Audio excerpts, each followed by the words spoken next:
Ekasese ogenda kunyonya yoki. Wali yoki ekasese. Ogenda kukola yoki.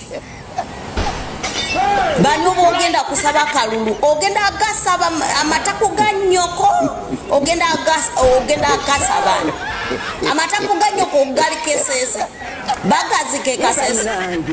Museveni. Amatako ga nnyoko gogenda kusaba kalulu. Bagazika kasese. Olyoko ogende ng'osatuuka ng'ebisesemi by'omutamiivu.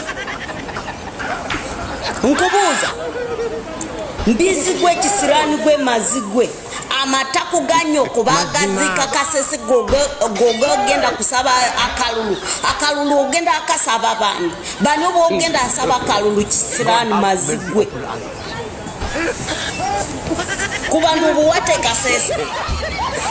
Ogenda bagamba ki okulaba butolina magezi oli kisiro oli kiwumba tutu ogenda kugamba ki abakasese uti kiki kyogenda abagamba ekyogenda abanyumiza ogenda abanyumiza biki mbizigwe banange sawa zino ninkwata ku muntu wa NRM simanye ekyensobola amukola tawuse era nga talina bigambo biwamu eri His Excellency Yoweri Kaguta Museveni era mubuuziza ki kyagenda okunona ekasese ebyali ekasese mwena mubijjukira bulungi enjege eyo n'essala ya kakati ekyali fresh ndowooza ku mitima gy'abantu ono kwasinzidde nti naye munakasese era ng'omukyalo oyo mukonjo gwasinzidde n'aba ng'asindika ebigambo ebisongovu eri President Yoweri Kaguta Museveni nonno Bira ye muntu gwe tusinze okuba nga tulaba ng'ayogerera nnyo President Yoweri Kaguta Museveni naddala abakyala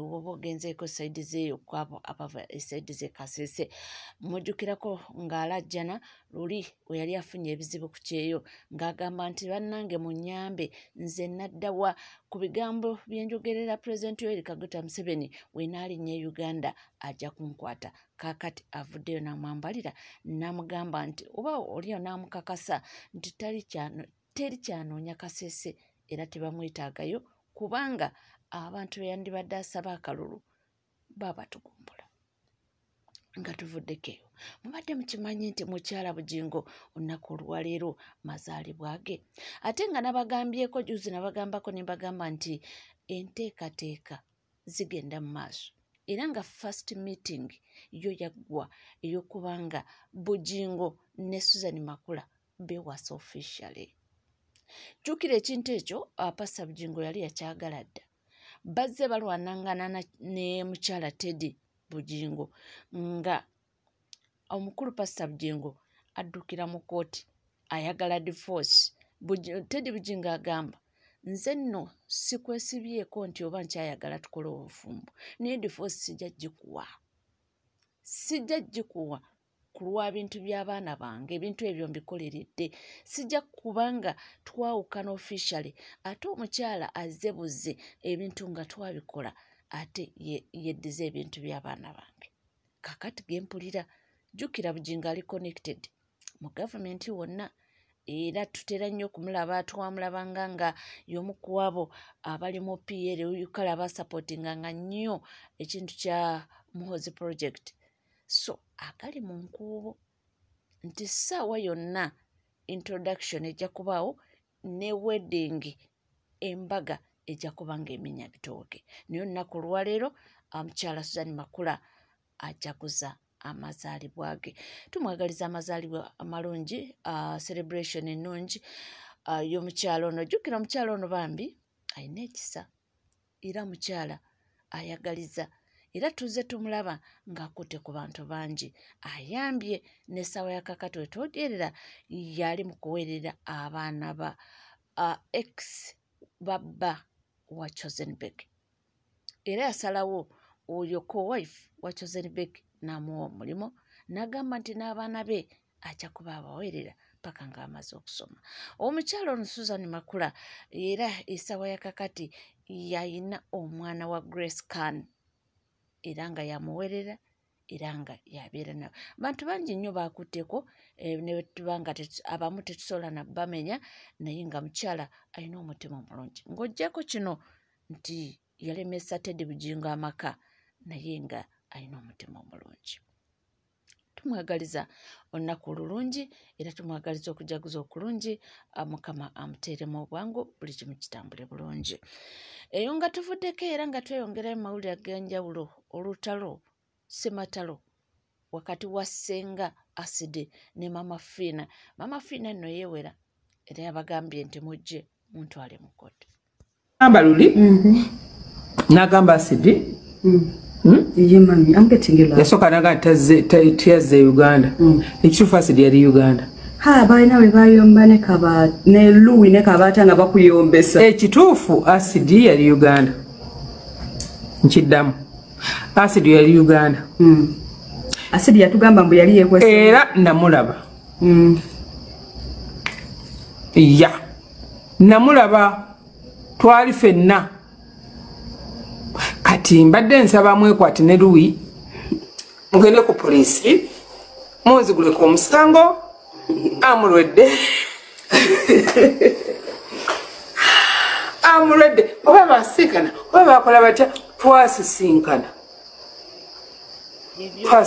Gambye nti ye ali redde okwenganga n'emisango era bwoba nabo bali redde bagende ku poliisi bawaabe ye mweteefuteefu. Nga tuvuddeko awo nga tweyongerayo ensonga za chicken zo zikyalanda. Chicken abantu babanja justice abakyala bali n'omwami abavuddeyo kubanga beekubira enduulu. Chicken yagamba nti omugagga juu kakati abaana bamukuba left right center. Era tebalina bigambo biw'omugyali naye yakugamba nti ku ssente mulalamu. Chicken akugamba nti ye ku ssente atabuka era nti ku ssente akola n'ekyo ky'obadde tosaanira kasa ssente zibaawo. Sawa zino Kalimu Hirigi tasobya. Mukama wange Kalimu Hirigi taata yonna gy'oli kyemanyi eno video giraba. Tugenda kubona paka ku lutalo olusembayo kubanga kimanyi gwe tosobola kweyogerera because you're a rich man. Toyina budde bwa ebbanga lye liyiseeko kyogamba basobola okukebera omwana we n'alaga nti yakwatibwa. Chicken muganda wange lekeraawo okulwana entalo z'abagagga. Lekeraawo okwefuula masinare. Lekeraawo okulowooza nti Hamu bw'aba n'ebizibu, Subiri bw'aba n'ebizibu, Karimu bw'aba n'ebizibu, gwagenda okuvaayo olwana entalo z'otalina ku mitwe n'amagulu.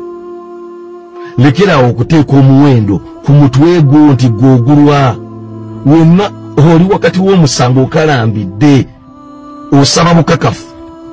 Mulimu emisango nga tegyetaaga bukakafu wabula nga gyetaaga bujulizi.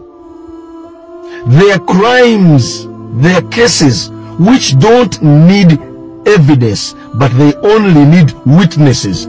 The number of witnesses that come up play a role in implementing the case itself. Bwebali bagula omusango ku Michael Jackson, bwebali bagula omusango ku R. Kelly, bwebali bagula omusango ku P. Diddy, bafa nnyo kuba witness okusinga ne evidence. Tolwana ntalo z'otamanyi ku mitwe n'amagulu. Leka kuteeka wasiwasi mu bulamu buli embeera yavaawo mpitewo ng'onoonya ssente abantu bagenda kuleka oyitewo otuuke mu koona nga tokyasobola kuliweta okyali mwana muto. Myaka 5 ogenda kuba tokyasobola kwogera ku media abantu ne bakukkiririzaamu nga basobola okuwuliriza naye nga tebakukkiririzaamu kuba byanjawulo.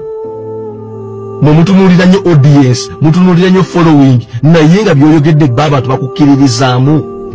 When you speak, do you at any one point hold water in your speech? Oba bakulabanga ddebe nti owoggana bwogganyi. You don't lose your credibility over short-term achievements. At the end of the day, it doesn't count. Tuyinza kuba twogera ne ku myaka 5 n'otasobola kutuukayo lwa ntalo zino z'oweetaddemu. Ebirala byonna byonna obikola naye abagagga obalekaga ne balwana entalo zaabwe. Mulimu entalo nga it's either court that is going to judge or create a case oba si kyo the accused atuule n'abo abantu abamulumiriza basobole okukkaanya. Period. Chicken va mu ntalo z'abagagga. Lekerawo okwefuula masinale ekisinga obukulu toteeka muwendo ku mutwe gwo. Core values as a person, credibility, authenticity, byonna oba obiyiwa. ethics ng'omuntu oba oziyiwa ate wano ku media kwoli kwamu kwe mulya ezo values ng'omuntu ozeetaaga bagamba nti embulire tefa yonna neefe we tuli tujja kubanga tugabatuusaako mpolampola ate nga tweyongerayo mawulire ag'enjawulo bo bannayuganda bakyali mu kuyongobero naddala banamizannyo en'okubanga bakungubagira mwana muwala Faustin Nalugwa Kiyingi ono abadde performance analyst ku She Maroons FC era ng'ono yazanyako akapiira ng'akazanyirako Ajax Queens and Luwero Giants naye ng'essaawa yakakati wetwogera mwana muwala ono yavudde mu bulamu bw'ensi eno era nno yafiiridde mu kabenje awo Nakawa ku traffic lights kitalo nnyo era kitalo ddala tuyongera okuba nga tusabira ab'enganda n'emikwano era tusabire n'omugenzi Mukama abenga amuwa ekyomula ekirungi saako n'okubanga amusonyiwa byonna ebyamusobako tukyeyongereyo mu mawulire ag'enjawulo era nza wendi mpolampola nja kubanga ngakutuusaako ate munnange omukulu Sendi afiiriddeyo edike bagamba ayitiriza saawa yonna nze namuleeta oluyimba olwasooka nze nakola bwente kino mbo babikooye era agambye nti kano mukamusaliremu mukatambuze kamutuukeko nkooye simanya nze namuleeta simanya oluyimba lwo olwasooka simanya biki gundi musajja wange Edirisa Musuuza oba yenna amuli okumpi kano mukasalemu CD Media kasalemu okamumpeerereze mukwano gwange Edirisa Musuuza nsaba okoleyo ekintu kimu wafuna ssente oli presidential advisor oli president wa federation funayo omwana wa video wesimu sina wa video funayo omwana wesimu omu mufunira accreditation abere nti alina all access apart from presidential ring amulina bw'oba ogenda okuyimba akukwate ebyo munnange si bigambo byange era nga byonna bigenda mu maaso onatujjidde ne story ya Fiona Nyamutoolo batandika batya ne Eddie Kenzo mmwe nga temunamumanya ffe nga tetunamumanya tanabeera mu limelight nti afuuse minisita abantu abasinga ne balyoka bamutegeera nti Eddie Kenzo awasizza oba alina omukyala munnange bano batandika ekintu kyabwe era nakugamba nti oyo Nyamutoolo avudde wala nnyo ne Eddie Kenzo nga n'ekintu ky'endongo bakitambuza ffenno tubalaba waneeno kakati babeera ku stage omuziki ne bagubojja nga tugamba nti ono yalabye lwakuba minisita bonedda nze nalabako Nyamutoolo bino byenyumya byamabega twali tutegeka show ya Kenzo Nyamutoolo nga yategeka obutebe nga ategeka butebe oyo omukyala tesobola kikiriza ku show ya Kenzo nga ayambadde saati sirigyerabira kwaliko wano musaayi gwa Kenzo nga ategeka butebe kyogamba Nyamutoolo yali tasobola kwetunda but because yali agatta 1+1 Katonda yamugjawo kati akola ki Nyamutoolo omumanya akola ki nyabo ya minister thank you because yesembereza omusajja w'omukisa era nga womubuuza okola mulimu ki ayiwaka with team Kenzo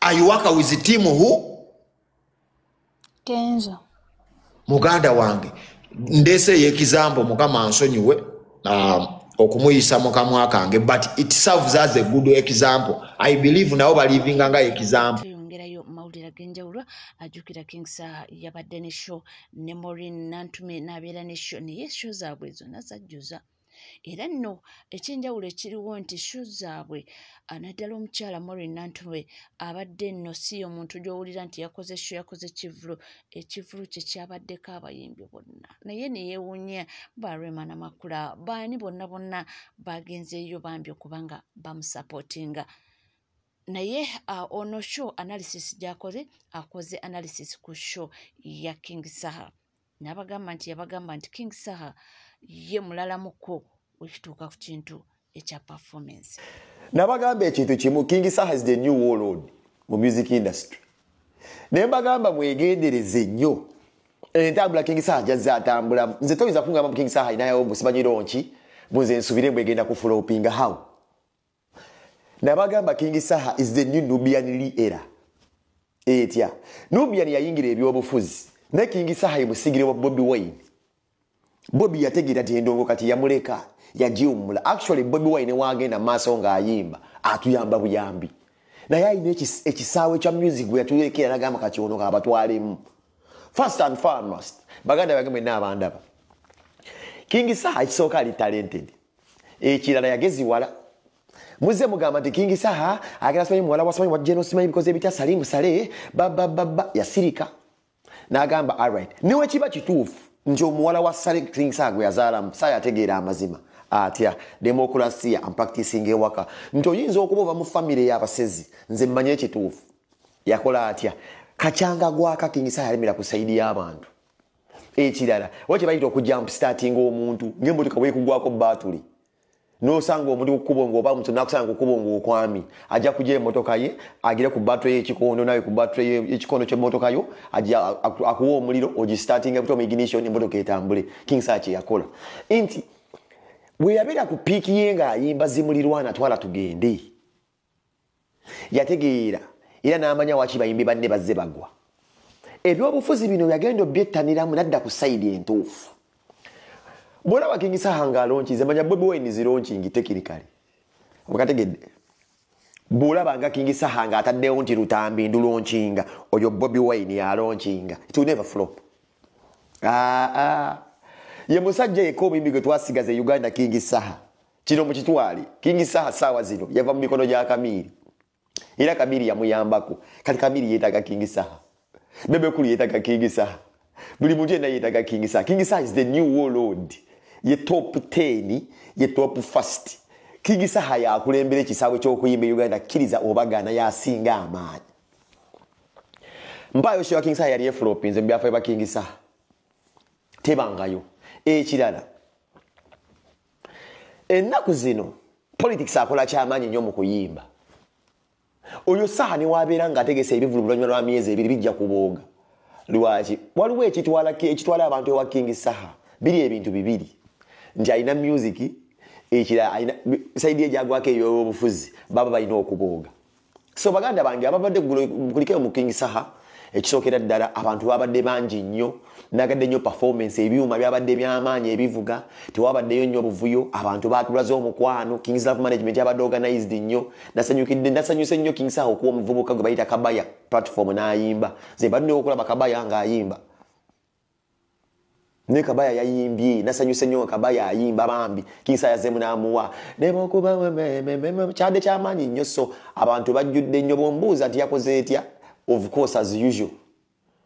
Nze ndamanyize ndi wa King's Love Management. Nze manager King Saha mu diaspora. As usual. Toyina na kuyogera na kuddamu kwogera kintu kyonna. Eyo munyenye yagera tulina mbemu. Mpayo muyimbi King yasinga King Saha.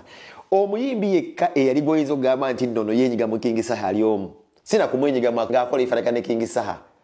Akola ebifaanagana ng'ebya King Saha bitya. Gravity omuntu gyoyinza ogamba nti omusajja yakubanga lugogo eyo n'agibooza. Ne Gravity omuntu yasiriwala. Ebyobufuzi era byamuyona. Bagamba era nga ntandika okwogera nti ebintu by'obufuzi biri siding ennaku zino. Politics yayingira ki? Yayingira zi music career z'abantu ate bannakitegeera nti abantu bagulira music career. Gravity oyo yakubanga ebisaawe edda nga tannayiga nnyo kwasama. Wetangira okwasamira ku Bobby Wine ayina ka video ke yakola Gravity gundi nekoleti abantu bamunaba bati mujjukira Gravity we yagenda ewa president n'abako ebintu byayogera nga bigenda mu maaso naye agamba nti King Saha yaddenga yakikubira abantu ne babeeramu nti show yamusaze etya tuwulize analysis yono yoyo gwenjagala Manisuru King Saha Manisuru gwe ngamba Manisuru abakulimba okuyimba ennyimba 10 eza revolution bali bakusudde mu bunya. Wane Uganda tetulinawo company egaba endorsement na sponsorship ngeri ku opposition tebakulye binusu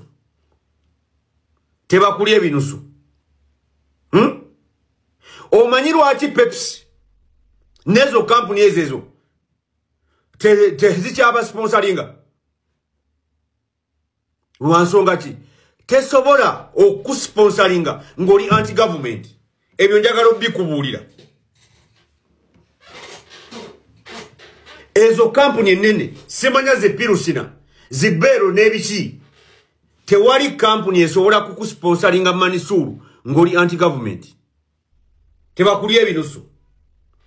Era nakulaba ng'olaajana Manisuru nakulaba ng'olaajana. Manisuru nakulaba ng'olaajana nti basponsa muliwa. Basponsa n'ofuna bano bakwemuula. Buno obukampuni. Naye nga basponsa balina okuwa ssente ezaddala. Wabagoba ku board.